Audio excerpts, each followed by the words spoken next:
Narasaraopet MP constituency గురించి తెలుసుకుందాం. So present అయితే శ్రీకృష్ణదేవరాయలు గారు సిట్టింగ్ ఎంపీగా ఉన్నారు. అతను వైసీపీకి సంబంధించిన వ్యక్తే. కానీ వైఎస్ఆర్సీపీ పార్టీ అనిల్ కుమార్ యాదవ్ గారిని తీసుకొచ్చింది. సో ఎందుకు తీసుకొచ్చిందంటే బీసీలు అధికంగా ఉన్న కాన్స్టిట్యున్సీ ఇది. అనిల్ కుమార్ గారిని ఏమో నెల్లూరు అర్బన్ ఎమ్మెల్యేగా ఉన్నారు, అతన్ని ఇక్కడికి మార్చింది. మెయిన్ రీజన్ ఏం చెప్తుందంటే సోషల్ ఇంజనీరింగ్ అని చెప్తుంది. ఆల్రెడీ ఆ నియోజకవర్గ ఆ పార్లమెంటరీ సెగ్మెంట్లో 7 ఎమ్మెల్యే స్థానాలు ఉన్నాయి.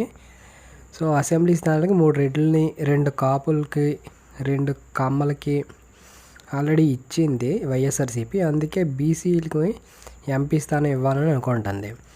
ఓటర్స్ చూసుకుందాం. కమ్మలు 2 లక్షలకు పైగా ఓటర్స్ ఉన్నారు. కాపులు 1,08,000కి పైగా ఓటర్స్ ఉన్నారు. యాదవులు అయితే 1,05,000కి పైగా ఓటర్ ఉన్నారు. మైనారిటీలు 1,00,000కి పైగా ఓటర్లు ఉన్నారు. ఎస్సీలు 2,70,000కి పైగా ఓటర్లు ఉన్నారు. సో ఎలా చూసుకున్నా కమ్మ కాపు కలిసినా కూడా 4 లక్షలు అవుతున్నారు. యాదవ్ మైనారిటీ ఎస్సీలు కలిస్తే 5 లక్షల ఓట్లు అవుతున్నాయి. సో ఈ స్ట్రాటజీ ఉపయోగించే వైఎస్ఆర్సీపీ అనిల్ కుమార్ యాదవ్ గారిని ఇక్కడ తీసుకొచ్చింది.